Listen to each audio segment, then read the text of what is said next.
Glória a Deus. Mais uma vez quero saudar a todos os nossos ouvintes na paz do nosso Senhor e Salvador Jesus Cristo. Convido os irmãos que estiver possibilidade de abrir sua Bíblia comigo na segunda carta do apóstolo Pedro, no capítulo 1, primeiro capítulo da segunda carta de Pedro. Segunda Pedro 1. Vamos ler aqui alguns versículos na palavra do Senhor, onde estaremos meditando nesta tarde na poderosa palavra de Deus. A palavra do Senhor nos diz assim aqui em 1 Pedro, capítulo de número 1. Graça e paz vos seja multiplicadas, no pleno conhecimento de Deus e do nosso Senhor Jesus. O versículo 4 vai nos dizer: pelos quais nos têm sido doadas as suas preciosas e muito grandes promessas, para que por elas vos torneis coparticipantes da natureza divina, livrando-nos da corrupção e das paixões que há no mundo. Por isso mesmo, vós, reunindo toda a vossa diligência, associai com a vossa fé a virtude, e com a virtude o conhecimento, e com o conhecimento o domínio próprio, e com o domínio próprio a perseverança, e com a perseverança a piedade, e com a piedade a fraternidade, e com a fraternidade o amor. Meus queridos irmãos ouvintes nesta tarde, Jesus, quando ele inicia o seu ministério, ali em região de Cafarnaum, nas margens do mar da Galileia, Jesus vai caminhando. Jesus agora chama um homem, chama os seus discípulos, né? Mas nessa tarde iremos meditar na vida deste homem chamado Pedro.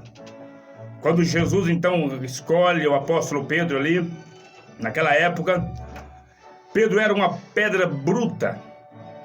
Nós, quando estudamos a história de Pedro, nós vemos que ele era um homem bruto, um homem rude. Talvez nós não escolheríamos Pedro para ser o nosso amigo, para andar conosco, porque nós, seres humanos, somos condicional demais. Mas o amor do nosso Senhor Jesus Cristo é incondicional.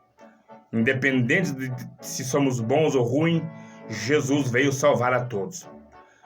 Mas a visão nossa e também a visão de Jesus era de um homem rude, um pescador rude naquele momento.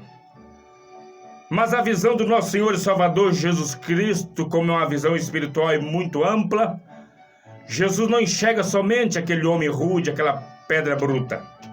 Jesus enxerga ali dentro um lindo diamante, que uma vez lapidado na mão de Jesus Cristo, se tornaria um grande homem. Então Jesus chama o apóstolo Pedro, escolhe Pedro, e aí Pedro, nós sabemos que Pedro era um homem questionador, Pedro era um homem afoito, Pedro era um homem ansioso. Mas Jesus viu em Pedro algo incomum que a sociedade não via. Talvez seja isso que Jesus tenha visto em nós. Pessoas falhas, pessoas erradas, pessoas que muitas vezes desprezadas pela sociedade, mas Deus tem aquela qualidade de enxergar aquilo que o homem não enxerga. Lembra quando o profeta Samuel foi ungir Davi como rei?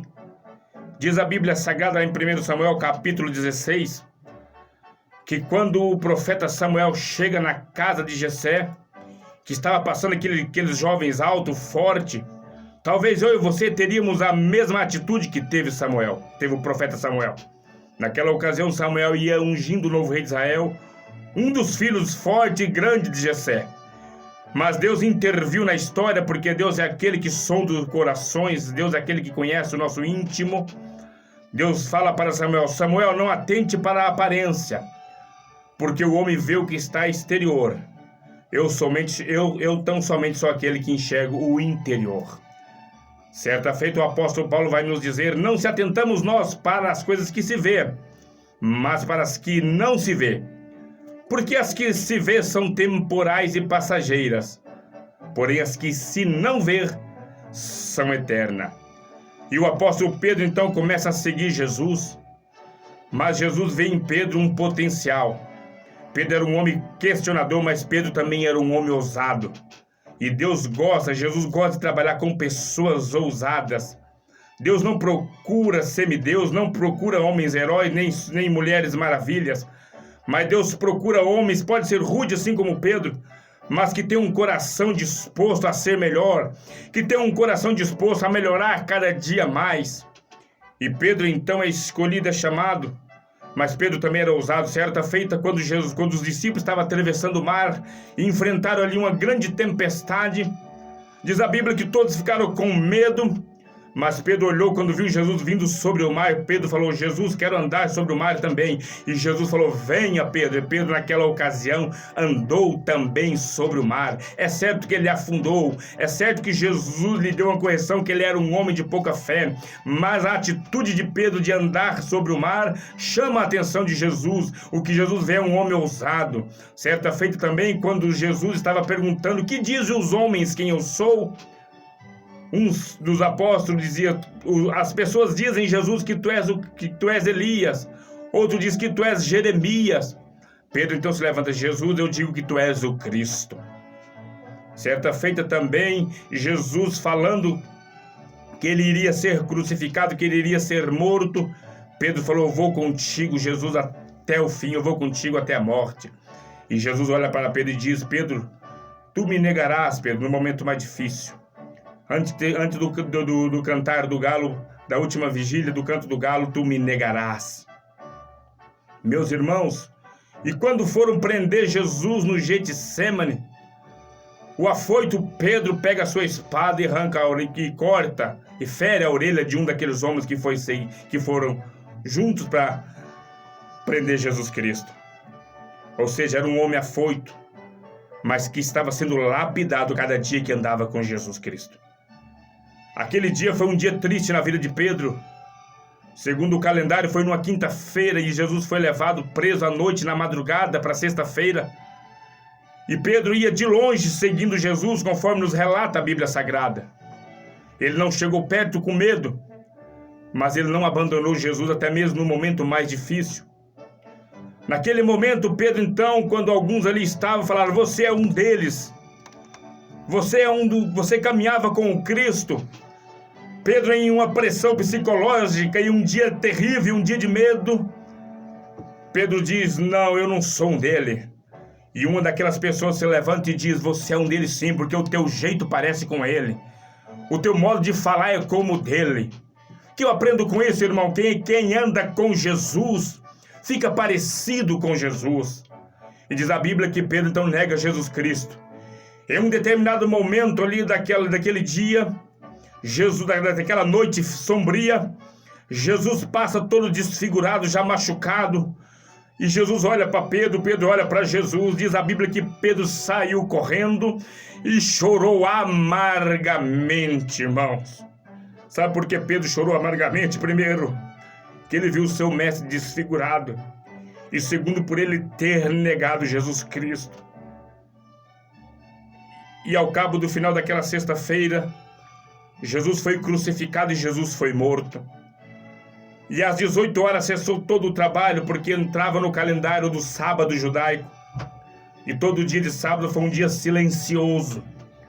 Mas pela manhã, bem cedo no domingo, quando as mulheres foram ao sepulcro que não encontraram Jesus, Pedro então foi o primeiro apóstolo a chegar e olhou e viu somente os lençóis que envolviam o corpo de Jesus, mas porém Jesus não estava ali.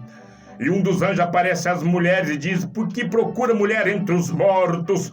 Jesus não vive, Jesus não está morto, mas ele vive eternamente, como ele falara que ele seria crucificado, mas ao terceiro dia ele ressuscitaria.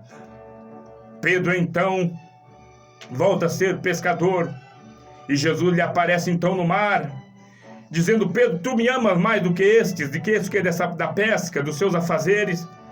Pedro olha como a conversa de dois bons amigos, e como eram dois bons amigos. Pedro então olha para Jesus e diz: Senhor, tu sabes que eu te amo muito mais do que esses. E Jesus foi assunto ao céu, e Jesus deixou uma palavra dizendo: ficai em Jerusalém, até que do alto sejais revestido de poder de Deus. Diz a Bíblia Sagrada que quando no derramamento do Espírito Santo, em Atos capítulo 2, Pedro foi um dos primeiros a ser cheio do Espírito Santo. E quando as pessoas ali fora estavam questionando o que está acontecendo, esse povo está embriagado a esta hora do dia, o ousado Pedro, agora cheio do Espírito Santo, imagine só, irmão, ninguém segura um homem ousado e cheio do Espírito Santo. Pedro sai para fora e diz: nós não estamos embriagados, mas estamos cheios do Espírito Santo. Pedro então prega, e naquela primeira pregação do apóstolo Pedro, conforme nos registra Atos dos Apóstolos, aproximadamente ali 3.000 almas aceitam Jesus Cristo. Dali para frente, o apóstolo Pedro, o homem Pedro, começa então a fazer a obra de Deus, cheio do Espírito Santo, e os milagres, os sinais acompanhavam a vida deste apóstolo. Mas o versículo pelo qual nós queremos aplicar aos irmãos, aos nossos ouvintes aqui nesta tarde, está aqui nesse texto que nós lemos aqui nesta tarde. E esse texto aqui é na segunda carta. A segunda carta de Pedro. Pedro aqui já é um homem velhinho. Pedro aqui já é um homem com seus cabelos brancos. Pedro aqui já é um homem com a experiência de quem andou com Jesus a vida toda. E quem anda com Jesus a vida toda adquire algumas experiências. A segunda carta de Pedro, ela tem alguns propósitos. O primeiro propósito da segunda carta de Pedro é que Pedro vai fortalecer a fé dos irmãos, vai preservar a fé dos irmãos, as fé dos cristãos daquela época. O segundo propósito aqui da epístola de Pedro é que Pedro, irmão, vai ensinar o povo a como ser produtivo na obra do Senhor, a como não ser inativos na obra do Senhor. E o segundo propósito aqui desta carta, o apóstolo Pedro vai fortalecer os irmãos, os cristãos da sua época, contra os falsos profetas, contra os falsos ensinadores que existiam ali naquela ocasião. Quando eu olho para o contexto do apóstolo Pedro, os dias de Pedro, também olho para o contexto nos dias em que estamos vivendo. E parece que não tem muita diferença. Mas, meus irmãos, esse texto que nós, lemos, aqui o apóstolo Pedro vai nos listar algumas características, algumas qualidades que são indispensáveis na vida de quem aceita Jesus, na vida de quem realmente quer andar com Cristo. Pedro, a pedra bruta, mas agora é lapidado, agora que ele não é mais pedra bruta. A segunda carta aqui que ele escreve é no ano aproximadamente 65 a 68 depois de Cristo. Pedro já está velhinho aqui com seus cabelos brancos, mas Pedro agora é um diamante que brilha nas mãos de Jesus Cristo. Por que ele é um diamante que brilha? Porque as suas palavras aqui não são as mesmas de quando ele era jovem, de quando ele andava, quando ele começou a andar com Jesus. Na verdade, aquele que aceita Jesus Cristo, não estamos falando aqui de aceitar uma religião, não estamos pregando aqui nesta tarde de aceitar uma denominação ou somente uma placa de igreja, não. Mas estamos aqui em aceitar a Jesus, falando em aceitar a Jesus Cristo como seu único e suficiente Salvador. Pedro agora começa a brilhar na mão do nosso Senhor e Salvador Jesus Cristo. Pedro agora começa a fazer a obra de Deus, porque as palavras de Pedro aqui não são as mesmas palavras, porque houve uma progressão espiritual na vida deste homem. Talvez se pegasse a mente desse Pedro e levasse lá para o jardim do Getsemane, no dia em que ele feriu o soldado, com certeza ele não tomaria da sua espada, porque a nossa luta não é contra a carne, a nossa luta não é contra sangue, a nossa disputa não é braçal, a nossa luta é contra as potestades, contra os dominadores deste mundo mal, que tanto nos tenta tirar da presença do Senhor. Com certeza Pedro não feria aquele homem, porque agora Pedro, caminhando com Jesus, tem uma progressão espiritual. E aqui, irmãos, nós queremos nesta tarde aplicar este texto que ora lemos para os nossos queridos ouvintes, sobre algumas qualidades indispensáveis na vida daquele que serve a Deus, na vida do homem, da mulher de Deus, na vida daquele que quer fazer a obra do Senhor. Porque para a obra missionária, irmão, era ser concretizada em nossas vidas, faz-se necessário essas qualidades estar inserida em nós. Quando falamos de Pedro, estamos falando de um dos maiores missionários que teve na história dessa terra. Então, aqui a primeira coisa que eu aprendo nesse texto é que Pedro vai falar da virtude. E o que é a virtude, irmão? A virtude, segundo o dicionário, é valentia, é coragem, é força, é vigor. Meus irmãos, não tem como, isso serve para todas as áreas da nossa vida. Sem virtude, sem coragem, sem alegria, sem vigor para fazer as coisas, a gente não consegue ter produção. Em todas as áreas da nossa vida, a pior coisa que tem é uma pessoa sem vigor, uma pessoa fazendo as coisas com má vontade, uma pessoa fazendo as coisas com pouca vontade, às vezes com preguiça de fazer. É a pior coisa que tem, irmão. Trazendo aqui para um sentido espiritual, o próprio Jesus Cristo disse, quando ele foi assunto ao céu, lá em Atos capítulo 1, versículo 8, ficai em Jerusalém, até que lá do alto sejais revestido de quê? De poder. Poder em original é virtude. Até que lá do alto sejais revestido de virtude. Foi o que aconteceu na vida do apóstolo Pedro. Foi cheio de virtude, foi cheio de vigor, e por isso que ele saiu fazendo a obra missionária, por isso que ele saiu pregando o evangelho de Cristo. Já era ousado, né, irmão, por natureza, mas agora cheio de vigor, cheio de virtude na sua vida. Ele foi uma pessoa diferente. A palavra do Senhor para nós nesta tarde é que nós tenhamos mais virtude, tenhamos mais vigor, tenhamos mais alegria em fazer algo para o Senhor Jesus Cristo, para fazer a obra, irmão. Deixamos toda preguiça, toda moleza, toda frieza espiritual em nome de Jesus Cristo nesta tarde, que seja caída por terra. O apóstolo Paulo também em Romanos capítulo 12 e versículo 11, ele vai dizer: sede fervorosos, ou seja, faça com fervor, façam com alegria. Esta palavra tem falado muito ao meu coração, e eu tenho certeza que está falando ao coração dos irmãos, que nós possamos pegar as qualidades desse homem chamado apóstolo Pedro, que nós possamos pegar as qualidades também do apóstolo Paulo, ser mais fervorosos no Senhor, ter mais virtude, fazer a obra do Senhor com mais afinco, com mais vontade. Oh, aleluia, que o Senhor venha nos despertar espiritualmente nesta tarde. Outra coisa que nós aprendemos aqui neste texto é o conhecimento. O apóstolo, no texto que nós lemos, vai falar do conhecimento. Olha lá que está escrito: com isso vós, reunindo toda a vossa diligência, associai com a vossa fé a virtude, como nós acabamos de falar, e com a virtude o conhecimento. Que conhecimento é esse que o apóstolo Pedro está falando aqui? A sabedoria, primeiramente a sabedoria que vem do alto, primeiramente a sabedoria que vem do Espírito Santo, e segundo o conhecimento da palavra do Senhor, e também os conhecimentos gerais, em um contexto geral da nossa vida, irmãos.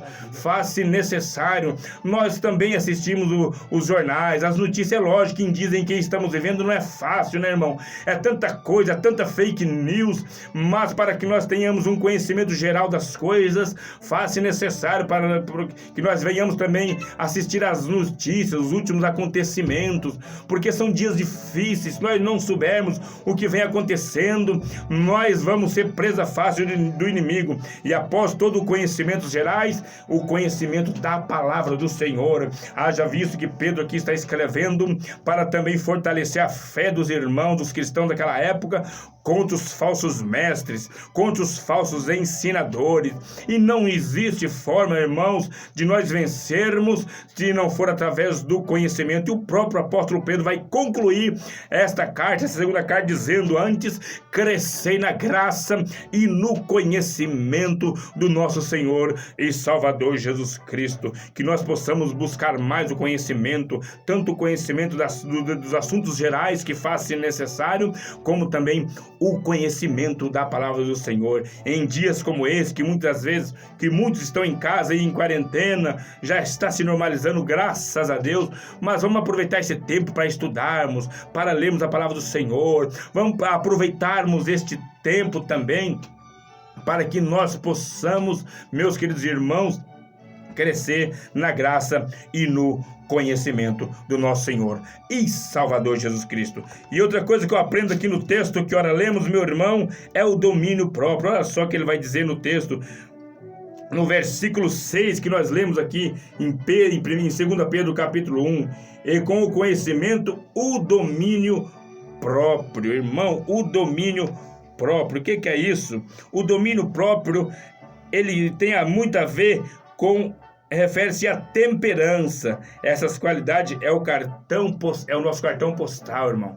Toda pessoa que perde o domínio próprio, toda pessoa que perde o controle da situação, ela é uma pessoa assim reprovada diante da sociedade e diante de Deus. Então que nós estejamos, que nós possamos praticar o domínio próprio. E o que são isso, irmãos? São qualidades. O que são coisas que nós devemos buscar para a nossa vida?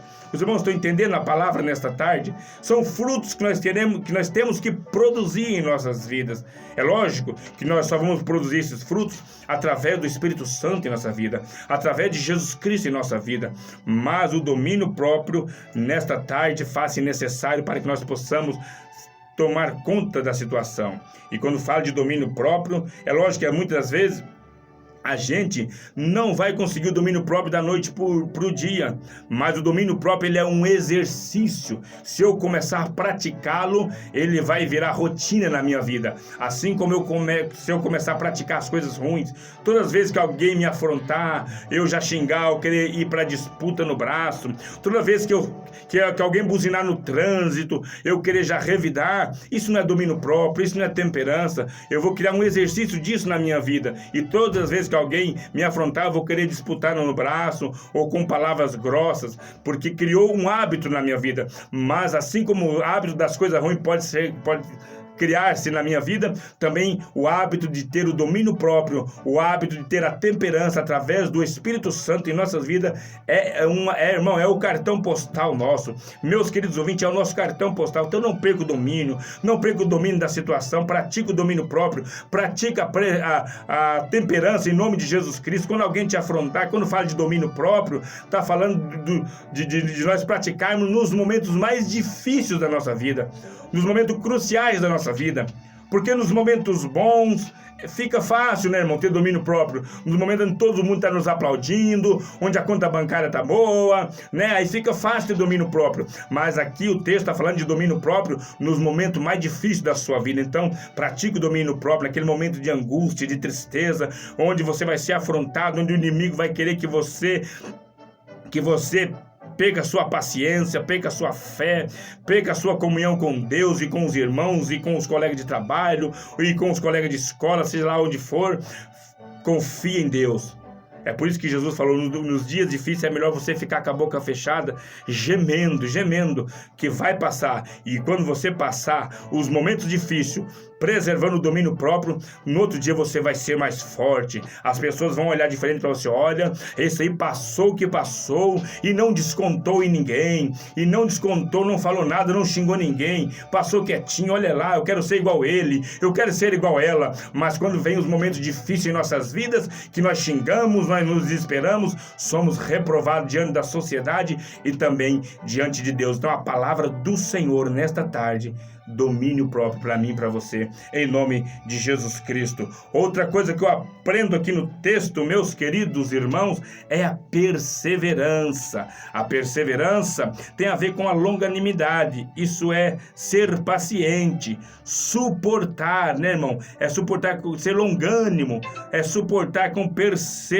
perseverança, como diz o salmista lá no Salmo 40. Esperei com paciência no Senhor e ele se inclinou para mim. Em Efésios capítulo 4 e versículo 2, o apóstolo Paulo vai dizer: com toda a humildade e mansidão e com longanimidade, suportando vós uns aos outros em amor. Então, a perseverança, atrelado com o domínio próprio, atrelado com o conhecimento, atrelado com a virtude, são coisas abençoadas, são dádivas de Deus na nossa vida, são frutos abençoado e abençoador de Deus em nossa vida, e faz-se necessário nós buscarmos isso aí todos os dias. Como eu falei, são exercícios, são coisas que praticamos no nosso dia a dia. Se eu praticar estas coisas, ela vai crescer, ela vai dar fruto. Mas se eu não praticar, ela não vai dar fruto, isso não vai aparecer na minha vida. Outra coisa que eu aprendo aqui nesse texto abençoado, pelo qual nós lemos aqui nesta tarde, é a piedade. A piedade tem a ver com devoção, com devoção religiosa, mas ela vai muito além, ela vai além ela vai além dessas coisas. Ela também tem a ver com a compaixão, com a misericórdia, com a empatia, ou seja, a piedade é uma das qualidades do nosso Senhor Jesus Cristo. O domínio, a empatia, irmãos, a compaixão. O que é empatia? É eu saber me colocar no lugar do outro, é eu saber que às vezes comigo está tudo bem, glória a Deus por isso. Eu posso ficar até mais de 40 dias, posso ficar 2, 3 meses, um exemplo que eu estou dando, né? Mas muitas vezes tem pessoas passando necessidades, tem pessoas passando fome, tem pessoas passando dificuldade. E o que vamos fazer, meu irmão? Essas pessoas, o que a Bíblia nos ensina sobre isso é termos empatia. Nós só vamos conseguir entender o sofrimento de alguém quando nós se colocar no lugar do outro. Então empatia significa eu me colocar no lugar do meu próximo. Se coloque um pouquinho no lugar de alguém que está sofrendo nesta tarde. Se coloque no lugar de alguém que necessita. Ore por ele, não somente ore, mas se tiver uma condição melhor, ajude, estenda as mãos para abençoar. Tenha compaixão, tenha misericórdia de alguém nesta tarde. Não sejamos individualistas, né, meus queridos ouvintes da rádio nesta tarde, que se nós temos a condição e o Espírito Santo de Deus nos toca no coração nesta tarde, vamos ser melhor, vamos praticar mais isso aí, vamos sair das 4 paredes. De repente eu só vou entender, irmão, se eu me colocar um pouquinho no lugar de alguém. Se coloque nesse momento, analise, veja se tem alguém da tua família, teu vizinho, alguém que você conhece. Meu Deus, aquela família está passando por dificuldade. Manda uma mensagem. Às vezes mandamos tanta mensagem, mandamos tantos vídeos um para o outro, mas nesta tarde o Espírito Santo está nos constrangendo a nós abençoar alguém, a nós termos compaixão por alguém que necessita. A palavra de Deus é clara nesta tarde. Não é a minha palavra, não, irmão. Não é eu que estou falando, é quem está falando aqui nesta tarde, é a palavra do Senhor, é o Espírito Santo às vossas vidas. Eu sou somente um instrumento, sou somente alguém, como eu falei no início aqui pro pastor Wilson, alguém que se colocou na posição e na brecha, mas Deus está falando através da sua poderosa palavra nesta tarde. E também o que aconteceu, o que aprendemos aqui nesse texto é sobre a fraternidade, o amor fraternal, a união e afeto entre irmãos, é o vínculo da afeição. Meus queridos irmãos, sem união não tem obra, sem união não tem como ir para frente. Como diz a palavra, andarão 2 juntos se não estiverem de acordo. Que sejamos mais unidos, como diz o salmista em Salmo 133, ou quão bom e quão suave é que os irmãos vivam em união, que possamos ser mais unidos uns com os outros. Isso eu falo em um contexto geral, mas trazendo para um sentido espiritual, que nós como irmãos, como igreja, sejamos mais unidos uns com os outros, para que a obra do Senhor cresça. Senão, onde não há união, irmão, não tem obra que cresça, não tem lugar que vai para frente, não tem empresa que vai para frente, nem lar, nem nada. Sejamos unidos, porque os dias em que vivemos são dias maus, são dias difíceis, mas a palavra do Senhor nesta tarde está nos fortalecendo para que eu e você possamos sairmos das 4 paredes e fazermos a obra do Senhor. Com essas qualidades, com esses frutos produzindo em nós, eu tenho certeza que Deus vai levantar um batalhão, um exército nesta tarde para fazer uma diferença, assim como foi na vida deste homem chamado Pedro, que no princípio lá, como nós falamos aqui na introdução, era uma pedra bruta, era alguém que ninguém queria andar com ele. Quem queria andar com um homem bruto, ignorante, xingando todo mundo? Mas Jesus Cristo olhou para ele, dentro da pedra bruta Jesus enxerga um lindo diamante, e quando Jesus enxerga esse lindo diamante, Jesus fala, vou lapidá-lo. E Pedro também quis ser lapidado. Tem 2 coisas, irmão. Jesus está sempre com as suas mãos estendidas para nos lapidar e fazer de nós grandes homens e grandes pessoas em suas mãos, mas faz-se necessário também que nós queiramos, irmão, que haja um querer de nós a ser lapidado, se lançar nas mãos do lapidador chamado Jesus Cristo. Foi isso que o apóstolo Pedro fez. Ele se lançou na mão de Jesus Cristo, se lançou nos braços de Jesus, e Jesus fez dele um grande homem que entrou para a história, e até os dias de hoje, com as suas escritas, este homem chamado Pedro ganha almas para Jesus Cristo. Oh, aleluia! E para concluir nesta tarde, a palavra do Senhor, Pedro vai dizer, porque estas coisas existindo em vós e aumentando em vós, fazeis com que não sejais nem inativos e nem infrutuosos no pleno conhecimento do nosso Senhor Jesus Cristo. E essas coisas que Pedro está falando, as coisas que a qual nós acabamos de falar, o conhecimento, o domínio próprio, a perseverança, a piedade, a fraternidade, o amor ao próximo, estas coisas existindo em nós, nós não vamos ser reprovados, não vamos ser infrutíferos e não vamos ser inativos. Continuando aqui na conclusão, o apóstolo Pedro vai dizer: pois aqueles a quem estas coisas não estão presentes é o quê? É cego e só vê o que está por perto. Oh, meus queridos irmãos, que essa palavra tenha, eu tenho convicção e plena convicção que ela falou aos nossos corações poderosamente nesta tarde. O último versículo: por isso, irmãos, procurai com diligência cada vez maior confirmar a vossa vocação e eleição, porquanto procedendo assim não tropeçareis em tempo algum, pois desta maneira que vós será amplamente suprida a entrada no reino eterno do nosso Senhor e Salvador Jesus Cristo. Apóstolo Pedro deixou essas lindas palavras já velhinho, e um dia ele falou que com Jesus ele ia até a morte. Irmãos, e quando eu comecei a estudar a história desse homem, eu chorei muito, porque ele foi até a morte com Jesus. Segundo a tradição, o apóstolo Pedro ele foi morto aproximadamente no ano 68 depois de Cristo, no tempo do imperador Nero. Ele foi morto, crucificado de cabeça para baixo, segundo a tradição e a história nos conta. É um homem que pagou um preço, mas deixou um legado, deixou uma história. É isso que Jesus quer fazer de nós. Não importa a pedra que você é nesta tarde. Talvez você seja uma pedra bruta, mas aí dentro dessa pedra há um diamante. Se jogue na mão do lapidador chamado Jesus Cristo,